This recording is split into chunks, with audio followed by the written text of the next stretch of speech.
నంబళ్ళ Keshavarao తదితరుల dead బాడీని తెలుగు వాళ్ళ ముగ్గురు యొక్క మృతదేహాలని కూడా ఇవాళ ఛత్తీస్గఢ్ ప్రభుత్వం ఇప్పటివరకు ఇవ్వలేదు. నారాయణపురం పోలీసులు ఇప్పటివరకు తిప్పి సాయంకాలం వరకు చివరికి మార్చురీకి తాళం పెట్టి 6:30 గంటలకు వెళ్ళిపోయారు హాస్పిటల్ వర్గాలు. ఇది అన్యాయమైంది. వాళ్ళ సోదరుడు స్వయంగా వెళ్ళాడు, హైకోర్టు ఆర్డర్ కూడా తీసుకొని వెళ్ళారు. నిన్న శనివారం హైకోర్టు ఎదురుగా వచ్చినటువంటి ఛత్తీస్గఢ్ ప్రభుత్వ ప్రతినిధి ఏ ఆంక్షలు పెట్టలేదు. వాళ్ళు రమ్మనండి బంధువుల్ని, మేము సాధారణంగా అందిస్తామని చెప్పిన వాళ్ళు ఇవాళ ఇవ్వలేదు. వాళ్ళు ఆంధ్రప్రదేశ్ ప్రభుత్వం మా పైన ఒత్తిడి వస్తుంది కనుక మేము పంపటం లేదని చెప్తున్నారు. దానికి సంకేతాలుగా అంబులెన్స్ ఓనర్ల మీద, అంబులెన్స్ డ్రైవర్ల మీద శ్రీకాకుళం ఎస్పీ ఆఫీస్ నుంచి, నాట్ ఎస్పీ ఆఫీస్ నుంచి కూడా ఒత్తిళ్లు వస్తున్నాయి. ఇవి మాకు కూడా రెండు ప్రభుత్వాలు, ఛత్తీస్గఢ్ ఆంధ్రప్రదేశ్ ప్రభుత్వం మీద ఒక లోపాయకారి ఒప్పందంతో డెడ్ బాడీని ఇవ్వకూడదనే ఒక అభిప్రాయానికి వచ్చినట్టుగా అనిపిస్తుంది. అంటే హైకోర్టు ఉత్తర్వుని సైతం కూడా ధిక్కరించిన ఈ పరిస్థితి చాలా అన్యాయమైంది. గతంలో మావోయిస్టు పార్టీ అగ్రనేతలు, సెంట్రల్ కమిటీ సభ్యులు అనేక మంది మరణించినప్పుడు కూడా డెడ్ బాడీలు ఇచ్చారు. ఇవాళ ఆ డెడ్ బాడీలు ఇవ్వకుండా చేశారు. మనిషికి ఏ ఊళ్ళో పుట్టాడో ఆ ఊళ్ళో తన అంత్యక్రియలు జరుపుకునే అవకాశం కూడా శవానికి చేయడం అనేది, ఒకవైపున మావోయిస్టులను నిర్మూలించాం, ఇవాళ పని అయిపోయిందని చెప్పి అమిత్ షా, మోడీలు చెప్పుకుంటూ, రెండో వైపున డెడ్ బాడీ మీద ఎంత కక్ష కట్టారంటే ఎవరు ఓడిపోయారు ఎవరు గెలిచారు ఇప్పుడు అనుమానంగా ఉంది.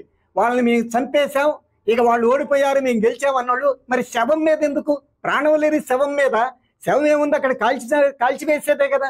దానికి అంత భయపడిపోతుందంటే ఎవరు ఓడారు ఎవరు గెలిచారు అది కూడా అనుమానం. ఇప్పటికైనా మేము డిమాండ్ చేసేది ఏమిటంటే వెంటనే ఇకనైనా చంద్రబాబు నాయుడు ప్రభుత్వం అలాంటి ఆంక్షలు విధించకుండా స్వేచ్ఛాయుత వాతావరణంలో తన గ్రామంలో తన ఆత్మగౌరవంతో ఆ కుటుంబ సభ్యులు వాళ్ళ అంత్యక్రియలు జరుపుకునే అవకాశం కల్పించాలని, అదేవిధంగా హైకోర్టు కూడా తన తీర్పుని ఏదైతే ఉల్లంఘించారో వెంటనే తిరిగి సువమోటోగా తీసుకొని, లేదా పౌర హక్కుల సంఘం వేస్తే దాన్ని వెంటనే పిటిషన్ తీసుకొని తిరిగి ఆదేశించాలని కోరుతూ, ఒకవేళ ఇప్పటికి ఇవ్వకపోతే ఈ రాష్ట్రంలో ఉన్న ప్రతిపక్షాలు అన్ని, ముఖ్యంగా వామపక్షాలన్నీ ఐక్య ఉద్యమం నడపాల్సిన అవసరం ఉందని, దానికి మా సిపిఎంఎల్ న్యూ డెమోక్రసీ పార్టీ వైపు నుంచి అన్ని పార్టీలను ఐక్యం చేయడానికి మేము ప్రయత్నం చేస్తామని మీకు విజ్ఞప్తి చేస్తున్నాం. P Prasad, CPML new democracy, Andhra Pradesh అధికార ప్రతినిధి.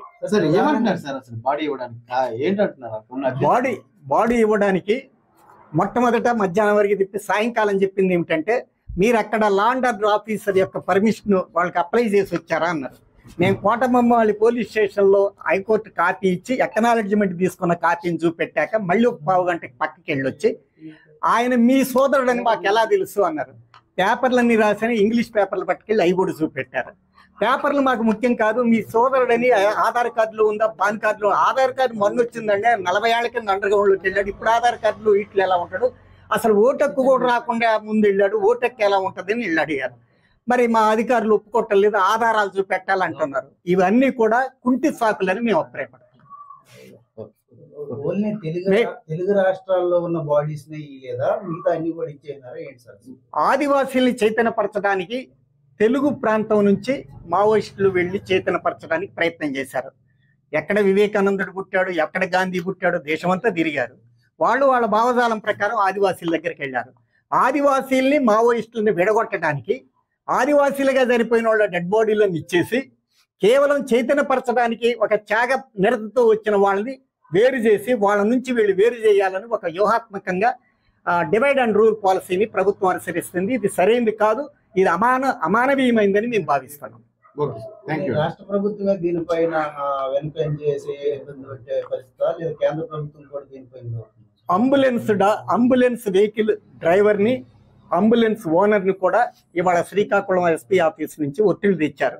నీకు ఆధార్ కార్డు ఏంటి, నీ పాన్ కార్డు ఏంటి, ఇవన్నీ అడగడం అంటే బెదిరిపోయి వెనక్కి రావాలని. వీటన్నిటి చూస్తే ఆంధ్రప్రదేశ్ ప్రభుత్వం యొక్క ప్రచ్ఛన్న హస్తం కూడా ఉంది. బాడీ ఇక్కడికి రాకుండా ఉండాలని మేము శ్రీకాకుళం జిల్లా ప్రజలకు విజ్ఞప్తి చేస్తున్నాం. మీకు పెద్ద చరిత్ర ఉంది, ఘనమైన చరిత్ర ఉంది. మీ జిల్లాలో ఉన్న మీ పౌరుడు ఒక విప్లవోద్యమానికి వెళ్ళాడు. ఎవరు ఏ పార్టీ అనేది వాళ్ళ ఇష్టం, ఈ రాజ్యాంగం కల్పించినట్టు. కానీ ఆ వ్యక్తి యొక్క లాంఛనంగా, ఆ వ్యక్తి యొక్క అంచెరికలు జరపకుండా చేసే ఈ విధానాన్ని పార్టీలకు అతీతంగా, అది టీడీపీయా, వైకాపా, ఏ పార్టీ అనే సంబంధం లేకుండా శ్రీకాకుళం జిల్లా ప్రజలందరూ కూడా ఒక ఆత్మగౌరవ చైతన్యంతో దీన్ని ఖండించాలని కూడా మేము విజ్ఞప్తి చేస్తాం.